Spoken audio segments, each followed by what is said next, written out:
అయిపోయి. గణేష్ యాట కేవీఆర్ గురించి మీకు తెలియదు బ్రో, జాగ్రత్త. కోమటిరెడ్డి వెంకటరెడ్డి గురించి మనకు తెలియదట. ఓకే, నేను జాగ్రత్త ఉండాలట. ఓకే, నేను జాగ్రత్తగానే ఉంటా. మరి రైతు బంధు రానోళ్ళని చెప్పుతో కొట్టాలన్నాడు కేవీఆర్. మీ కేవీఆరే ఇక. మరి ఇప్పుడు మీరు చెప్పండి దానికి సమాధానం. మొన్న అన్నాడు కదా పోయినసారి పడలేదంటే ఇప్పుడు పడలేదు కదా, మరి ఇప్పుడు దాన్ని ఏం చెప్పాలి చెప్పు. 2000 + 2000 అన్నాడు కేవీఆరే. ఇక నేను పండుగ పూట ఏమి అసలు అటు జోలికి పోవద్దు అనుకున్నా, నిజంగా చెప్తున్నా కదా. పండుగ పూట అసలు అటు పక్క ఆలోచన చేయొద్దు అనుకున్నా. ఇక కేవీఆర్ వీడియో పంపాయి వంశీ. ఇక ఇప్పుడు 2000 + 2000 ఇప్పిస్తా అన్నాడు. అధికారంలోకి రాగానే చెప్పిండు. మరి ఇప్పుడు నేను ఏమనాలి చెప్పాలి. ఇప్పుడు నాకు ఆయన పేరేం పేరు, ఈయన నాకు మెసేజ్ పెట్టిన సరే ఇట్లా ప్రతి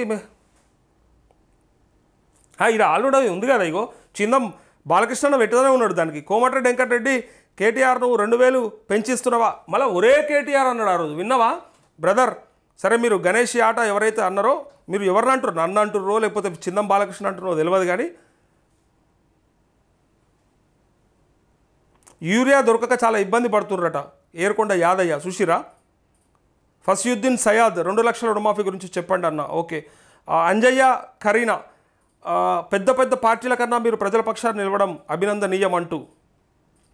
చిందం బాలకృష్ణ వాహిని న్యూస్కి మహాశివరాత్రి శుభాకాంక్షలు. మీరు మీ కుటుంబ సభ్యులు ఆయురారోగ్యాలతో ఉండాలని మనస్ఫూర్తిగా కోరుకుంటున్నా. బాలన్న నిజంగా చాలా హ్యాపీగా ఉంది మీ నుంచి శుభాకాంక్షలు. పైగా నేను కూడా చెప్తా ఉన్నా మీ అందరికీ, చూస్తున్నటువంటి మిత్రులందరికీ కూడా.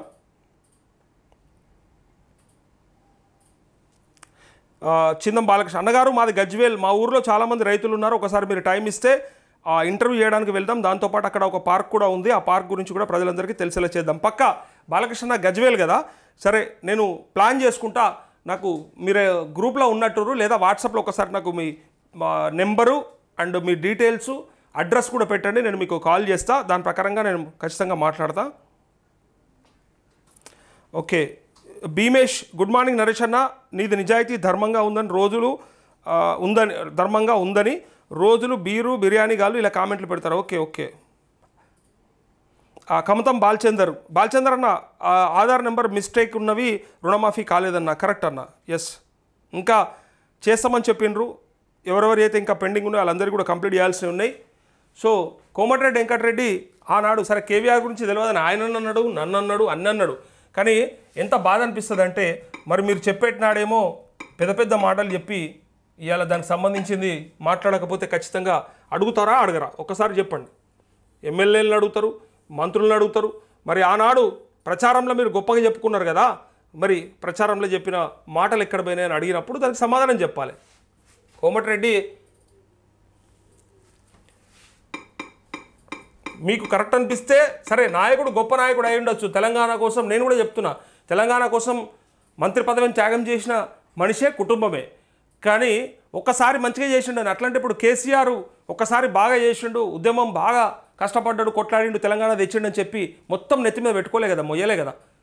ఇప్పుడు అన్నేళ్ళ పోరాటం, 14 ఏళ్ళ పోరాటంతో మనకి తెలంగాణ సాధించబడ్డదని చెప్పి 10 ఏళ్ల కాలం పాటు కేసీఆర్కి అవకాశం ఇచ్చినారు. మళ్ళీ ఒక 5 ఏళ్ళు ఎందుకు ఇవ్వలేకపోయారు, మరి ఎందుకు ఆపిరు? మరి చేసిన నాడే ఎత్తుకుంటారు, చేయని నాడు బండకేసి కొడతారు.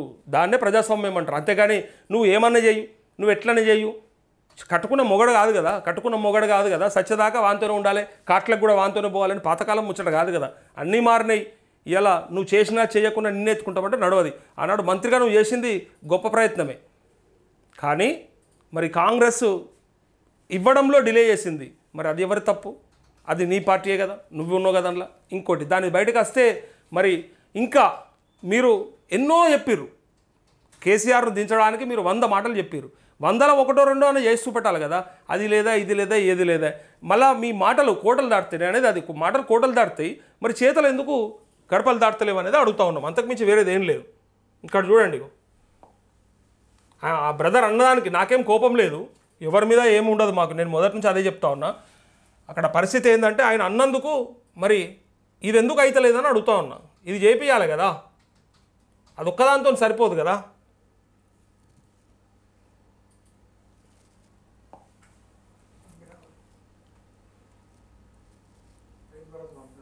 రైతు భరోసా కాదు, మన పెన్షన్ది. పెన్షన్ది కేటీఆర్ నువ్వు అన్నాడు కదా, ఒరే కేటీఆర్ అని అన్నాడు. రైతు భరోసా కూడా ఉంది ఇలా.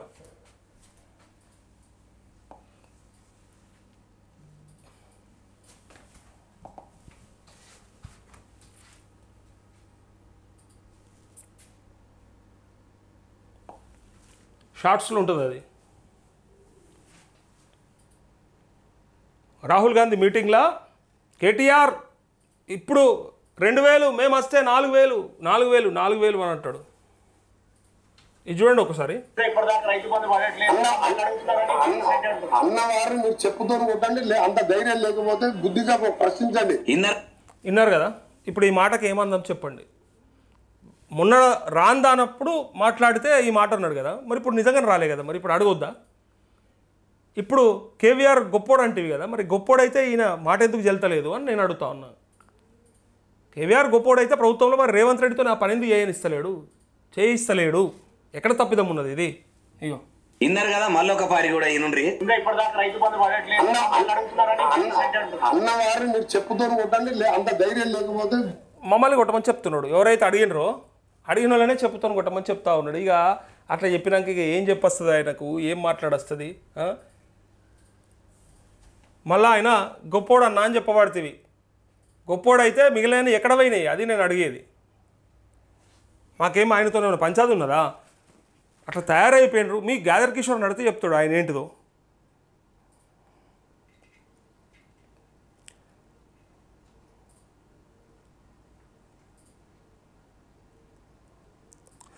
సాయి కిరణ్ గౌడ్ అన్న, నరేష్ అన్న నమస్తే, రైతు భరోసా గురించి క్లారిటీ ఇవ్వమని అన్న అంటూ.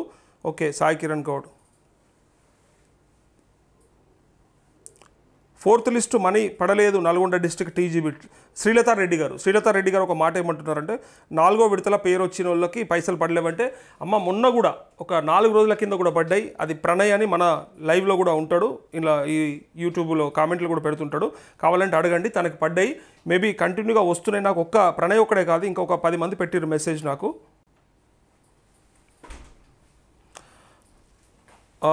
Bhimesh Janutula V Gurrampodu mandal Nalgonda district. Okay, Sagar constituency. Vakiti Krishnaiah 2 లక్షల లోపు ఉంది, రుణమాఫీ కాలే అన్న. వెంకటరెడ్డికి వినిపించన్న. ఇగో వెంకటరెడ్డి.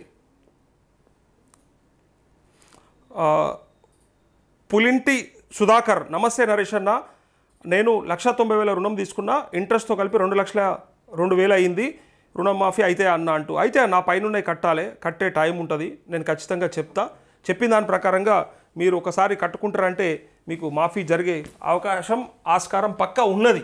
ఉట్టిగా నేను వాళ్ళు డిసిషన్ తీసుకోవాల్సిన సందర్భం ఉన్నది, తీసుకుంటారు. తీసుకోకపోతే వాళ్ళు నష్టపోతారు. అదంతా మనం అలాగ అట్లా తెలిసేలాగా చెప్తా ఉన్నాం అన్నమాట.